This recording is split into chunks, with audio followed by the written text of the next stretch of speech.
मुझे नींद आती नहीं है, अकेले ख्वाबों में आया करो, नहीं चल सकूँगा तुम्हारे बिना मैं, मेरा तुम सहारा बनो। দাঁড়ান, আমি গান করছি না।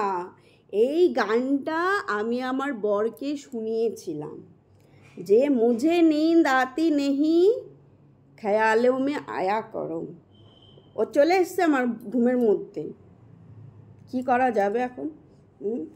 আমার বরকে আমি এই গানটা শুনিয়েছিলাম বলে আমার স্বপ্নে এসে ও এটা করলো। ঠিক আছে, আমি মেনে নিলাম। এখন আমি আমার সাথে ওর অশান্তি কি নিয়ে না, আমি ওকে বলেছি যে দেখো তুমি যা করার করো, তবে আমার স্বপ্নে এসে আমার ঘুম ডিস্টার্ব করা যাবে না। চোখ মুখটা বুঝতেই পারছেন, আমি ঘুম থেকে উঠেছি সকালবেলা, আর সত্যিই তাই। এখন বাজে 9টা। হ্যাঁ, আমি ঘুম থেকে উঠেছি। আমি সকালবেলা ছেলেকে স্কুল দিয়ে যতক্ষণ আমার ঘরে লোক কাজ করে আমি একটু রেস্ট নিই, কারণ আমি ঘুমাতে ভীষণ ভালোবাসি। আমি ওকে বলেছি তুমি আমার ঘুমের মধ্যে এসে ডিস্টার্ব করবে না, ঠিক আছে? তুমি আমার ঘুমে এসে ডিস্টার্ব করবে না, এটার কোনো অধিকার নেই। যাও না, যাও, করো, যা খুশি করো, আমার কোনো প্রবলেম নেই। রিয়েলে করো, আমার ঘুমে কেন ভাই? আমার ঘুমটাকে ছেড়ে দাও না।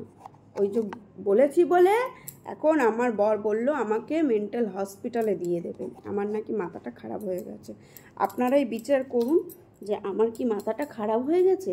এত সুন্দর গানের পরিবর্তে যদি কেউ এত বাজে একটা গিফট দেয়, আমি এটাকে গিফট উপহার হিসেবেই নিলাম যে ও আমাকে উপহারটা দিল।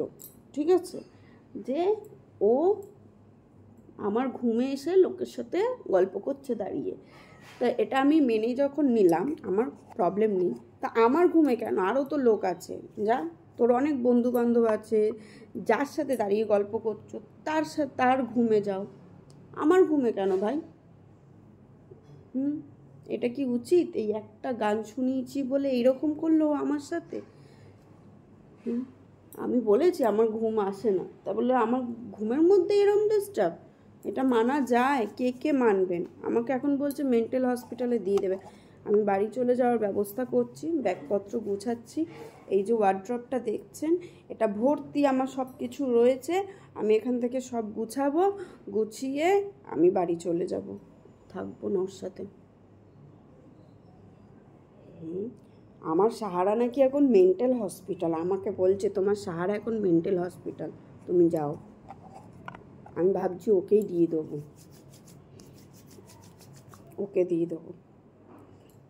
একটা মেন্টাল হসপিটালের খোঁজ থাকলে আমাকে তাড়াতাড়ি দেবেন তো। ওর আমাকে দেওয়ার আগে না আমি ওকে দিয়ে দেবো মনে ভাবছি। এই অশান্তি নিয়ে থাকা যায় না, এত অশান্তি নিয়ে কেউ সংসার করতে পারে না। শুধু আমি বলে না হেসে হেসে থেকে যাচ্ছি ওর সাথে। বলে আমাকে মেন্টাল হসপিটালে দেবে, সাহস কত! আমার বাড়ির লোককে চেনে, আমার কত দাদা ভাই সবাই রয়েছে। ছেড়ে দেবে ওকে নিয়ে ঢুকিয়ে দেবে মেন্টাল হসপিটালে। সবাই ওকে চেনে, আমার মামা মাসি পিসি সবাই ওকে নিয়ে মেন্টাল হসপিটালে ঢুকিয়ে দেবে। বলবে আমাদের এত সুন্দর মেয়েটাকে তুই এই করলি, যা তুই থাক মেন্টাল হসপিটালে। কমেন্টে আমাকে জানাবেন যে মেন্টাল হসপিটালের খোঁজ আছে কি না, আমি ওকে মেন্টাল হসপিটালে দিয়ে দেবো।